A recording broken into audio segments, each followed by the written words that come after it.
how to tell something is a manipulation, right? Because it's really difficult to tell when things are manipulation, because there's a lot of truths that get released, that it's so shocking. It's so in such contrast to what we thought we knew.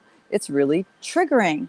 And that trigger usually is anger, making things wrong, denial, fear, right? There's that, right? But the thing is about that once you get exposed to information like that, and you got to sit with it for a while, you are able to come to a different place in relationship to it, such as the topic of chakra removal. We talk about this a couple times a year, because someone comes in and is like, I just heard about chakra removal. I think it's impossible. You would die without your chakras, right?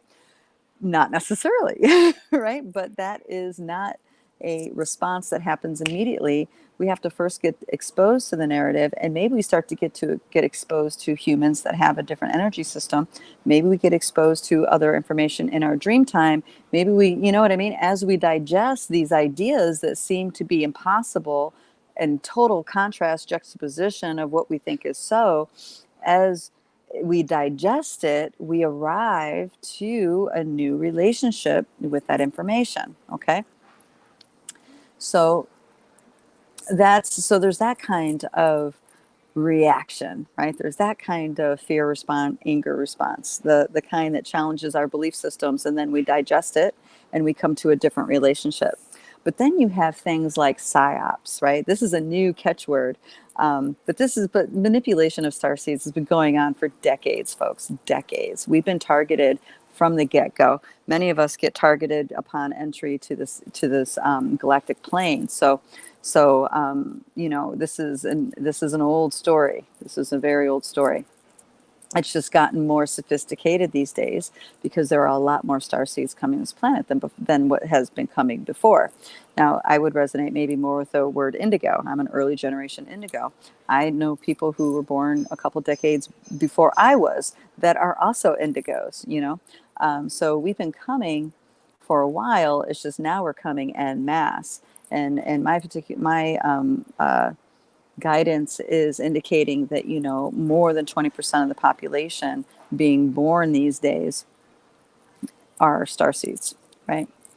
But then, they started coming en masse ever since the 80s. The 80s, they started coming in larger and larger numbers. And now we have several generations of humans that are starseeds / indigos, right? So we have this innate awareness. We have these abilities. We have capacities that are beyond the normal human experience, or I'd say not embraced by the normal human experience, and therefore, we don't succumb to the usual level of manipulation. It's like we see right through the religious game. We see right through the God poison. We see right through the polarity games of political affiliations of different, the education system, the what do they call it? The green movement, all this stuff. It's like we can see the manipulation within the truth. It's like we just have this way we can just recognize the truth, no matter how twisted and distorted it presents itself. We can sort through the mess and get to the meat of it, get to the truth of it. So we need a different strategy to get manipulated. And that is the whole lightworker movement. If you think about it, the whole New Age movement, extremely infiltrated with lots of contaminated practices and thoughts. So it would not come to surprise at all that maybe all of them are manipulated, right? That might be a triggering thought, but know that triggering thought is challenging a belief. Now, how you can tell something is in a manipulation in a psyop kind of way is that you're locked into it. You're not able to move in relationship to the information. It actually grips you on an energetic level where you cannot imagine beyond it. You're not dreaming beyond it. Your feeling body, your frequency of your emotional body is locked in a state of fear, and you cannot let it go. So no matter what you do, oh my gosh, I have I have an ant nipping at my toes. Okay, maybe I need to talk about the ant people today too. We'll see. We'll see. So all these. So this is how you mainly tell the difference is that it's a locked in kind of situation, and it's an either or. There's not an and to it. And as I've talked about in so many other chats, the secret to mastering that 4D field is being able to entertain the thoughts and ideas of as it all being possible. It's also, it's not an this or that. It's this and that.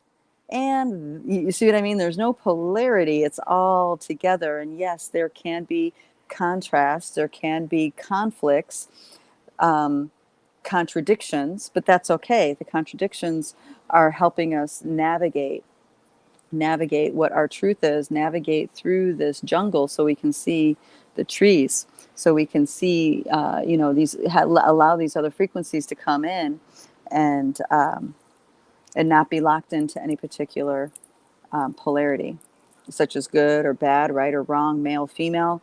That's a big one. We get locked into these pieces, and then there's nowhere to go. Now, I don't know about you, but I can tell when a manipulation of the narrative starts going on, or there's energy being pushed at me, is because I start to feel it. I'll feel it in my throat, and I'll feel it in my solar plexus. And it's like matter of fact, I feel like all of a sudden everything's painted into a corner and there's nowhere to move. It's like a rock in a hard place. That is an indication of manipulation going on. That's an indication of a psyop. Okay. This is very interesting to feel into it. Just to recap a little bit about the whole psyop thing, that there's the getting triggered because information is challenging a belief system, but then there's getting triggered as a result of purposely executed mind control. Okay, so when you're getting triggered by something questioning your belief system, that initial trigger reaction will process, it'll move, it'll start bring things up inside of you, and you'll start coming to different relationship to the information, and then you'll grow into it, right? You're going to grow into it. But when it's something that's more in like a manipulative kind of nature, or maybe weaponized type, then it's like you get locked in and there's nowhere to go. It's getting painted in a quarter and there's no digesting it and coming to another place. It's just constant bombardment, and the polarization just gets stronger, and then you're locked in.